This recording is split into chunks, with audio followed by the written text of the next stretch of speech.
Ada busia me ma akwa ba biom ene da foforo da biara da eni emunsam empanifo se ade eche na yante asem foforo na koye se yekoda na yenya nsore ye aha Baby My Network so Baby My Network we are more than TV edin a meje so na mo sofo dankwa nyame ede me ba Ghana se me meso mo man Ghana na me som emunipa na miwie na membre ewie dua memra na mebu akonta emfa nkere no ne sa ho no oman no emunsam no edika wana beka me ena meka wo ena wo beka enti program no de eno ane mi wo bika o mi wo bika me wo bika wo nso so wo bika ye nyina ye wo bika se manka na wo nso wanka na ya nhwe anka oman no ebesei oman no ebebo na mpanifo se panyini a otena fie amhwe emankwada ewe nanka no yebu nanka refo a oka ho ne saa ho no ensem bi apie video bi asan atodwa na mitwa me husima akodi edwa na ma pesika e de agumi botom se be ya me guest ne ba menya coins e de ato ensuo ene drink e de amom na miwia me de video no e be kire na fe ye de ho enkomo na mom no ansa na meko akodi dwa no subscribe like your videos no comment our videos no ho uwia che sharing is caring. So make sure you share and prove a love to a friend's friend. Wadan for na down for no. Na nsanka we sister penyin na down for na down for. And then na down for back na last one no ba fie no. Che na nsanka wo se wa wo fa. Mom nsanka bi na fe classmate for nyina wa wo so e dia ma me ba sisia.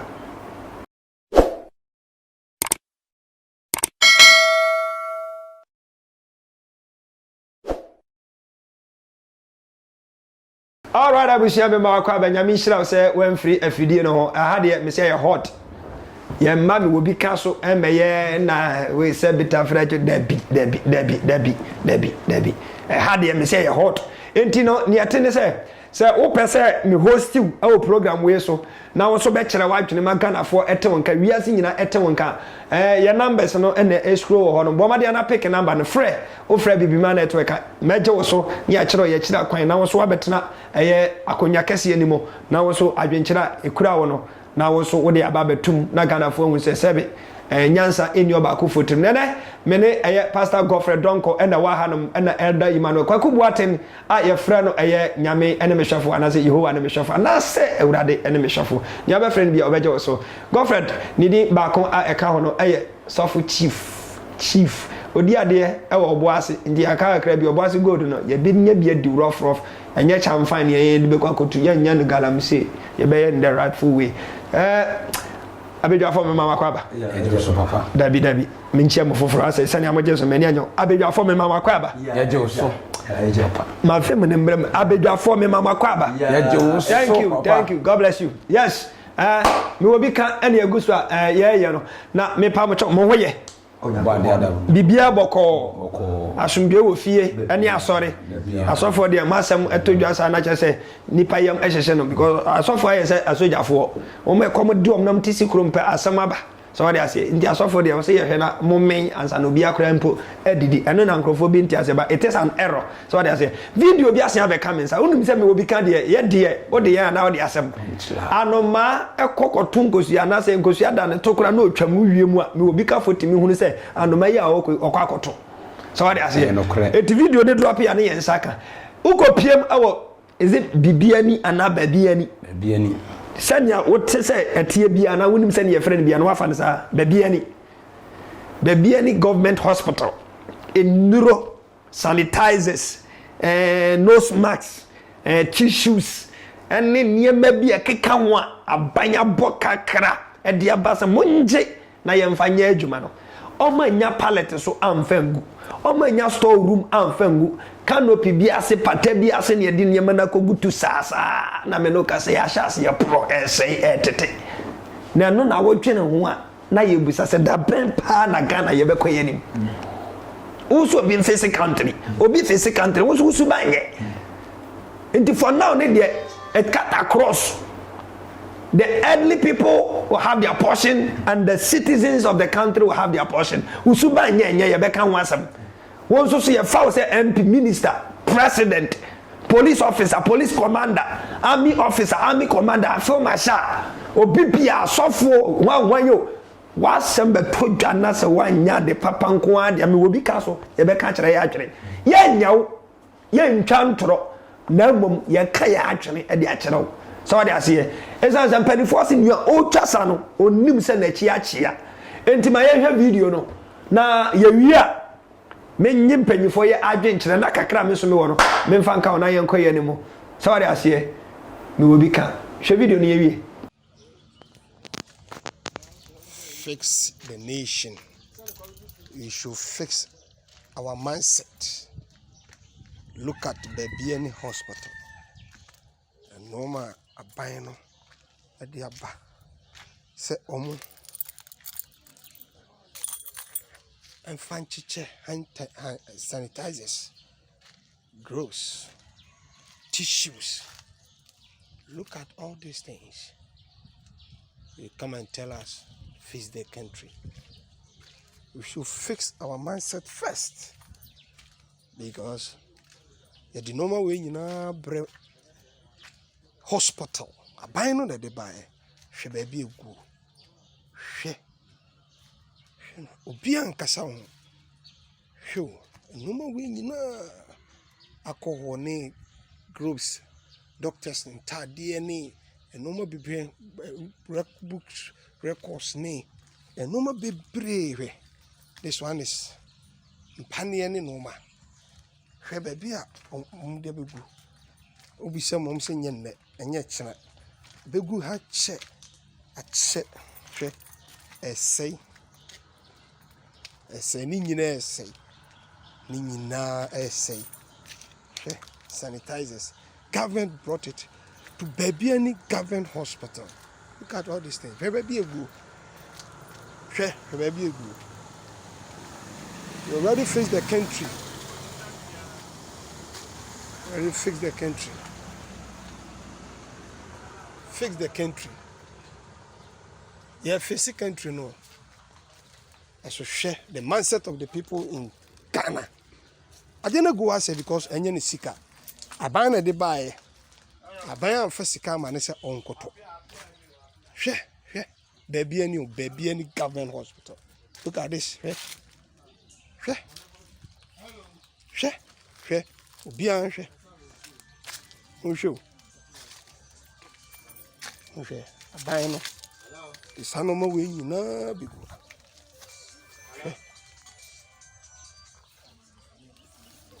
I say what? I say because your first guy share. Penny be answer so no na enkoto. Abana na dia ba hwe.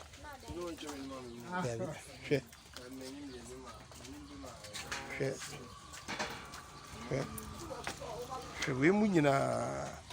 Hwe. Tieti mu agu a more than 6 months. Hwe. Adia bre hospital. Hwe. Hwe.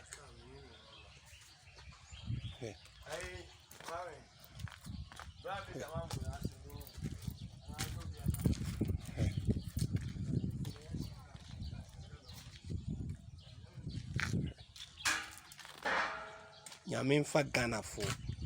yen nyina e bone nche ne yen sesa ya dwen enfrisa enoma we yamin fi bone nche hwe egufo fi sabi yen timi nye pallet bi ana yen fa yen cover no emfa ngu ba bi hwe tissue no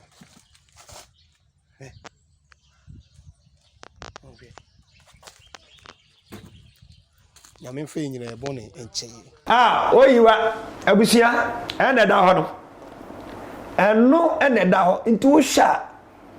is it onokra oyamwan ayamu wo edin bi omode fresh afo no mo hwa hospital no so no me wura fi edin enti no amu ni bi wo ba bi any hospital ho ana mo wura fi se enuro no ne ma no eguo enti hospital whole hospital no bibia ni so enye kroketo a eso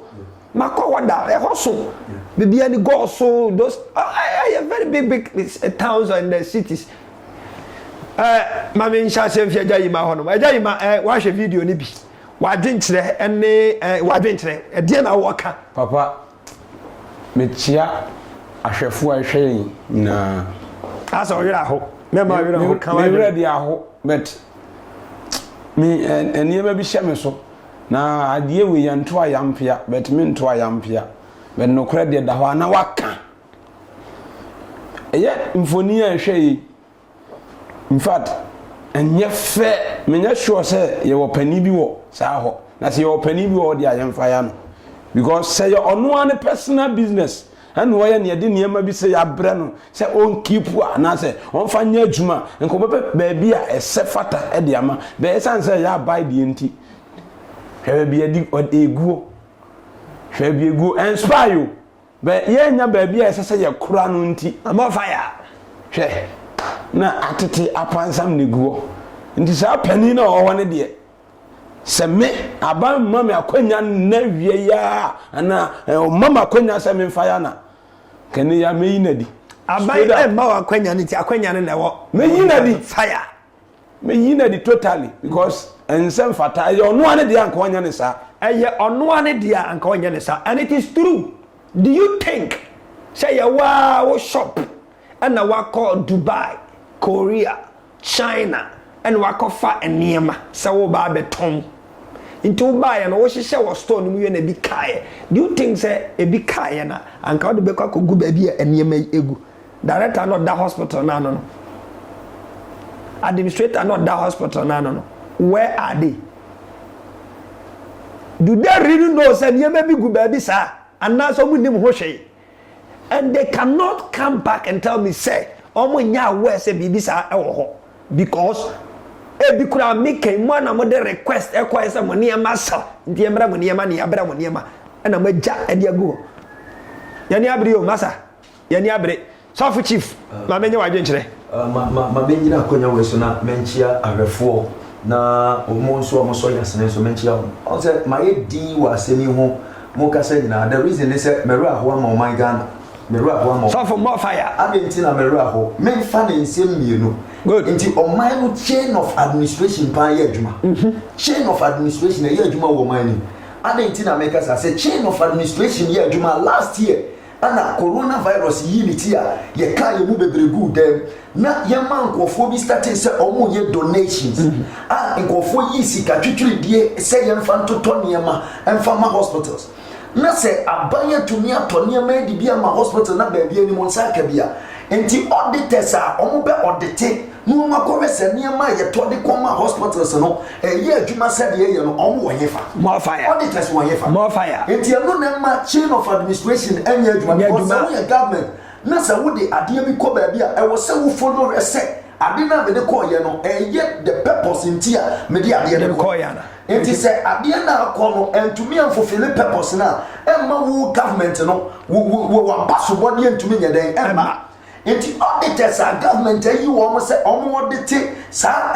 PPEs ni ade ni ndro ne sanitizers no omo wo yefa report by no de koma government no government anya report se ye ko ba bia ni na se na tie anase ye ko ha niema ye de man ye yusu ni ye it means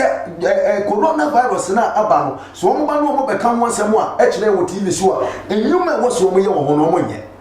ena me say di yawo e wo hospital no mpanimfu a eniema ko wo mo nche enye dan panyin be na ade ni ko si ne so enti wo panyin ni so ani di akire sa ade na be si ne so no nipa we na me de ya hye ne nsa na ha no mo di agu na me hwe se betumi aye nnwuma eya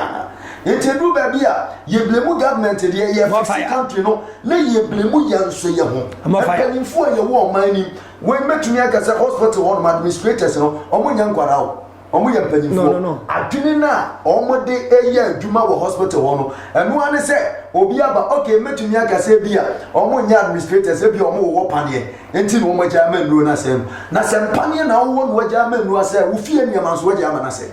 eniam egu fie enuane a wo no a wo de gu yie ana wo mfa ngu yie se wotumi ye wo fie niam yie na hospital niam na wo ja ma na se dia eni na bibi nti na wo ye sade mpanyimfo na hwe kan wo se eni na bibi nti na wo ye sade mpanyimfo na hwe enka ho asem so wale ase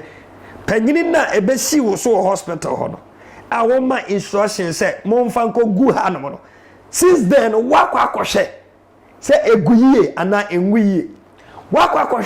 say shortage aba and say shortage emaye ma take stock has a hospital honum and we say mo niam no e kosoro ana aba fom we e your man eno ejapade enti wo betena ase e kan kire me say me ka bi enye ya na wo your trofo so far as am ye Ghana ni na me free Togo na me mfia Abidjan na me ya America ni free Nigeria alata ya one de wo ye den Ghana semba me ka bi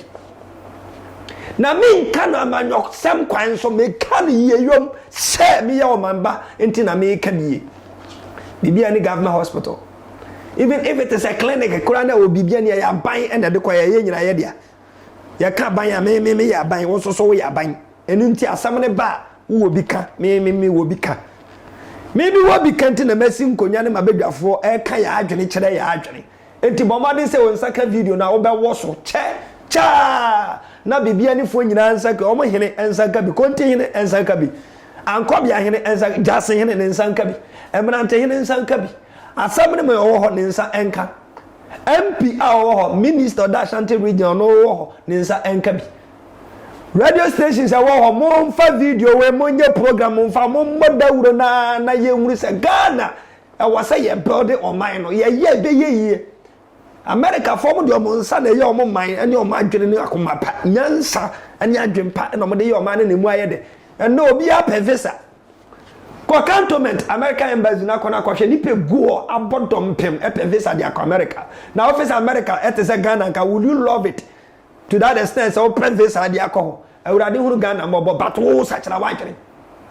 ma ye fama benya dwumam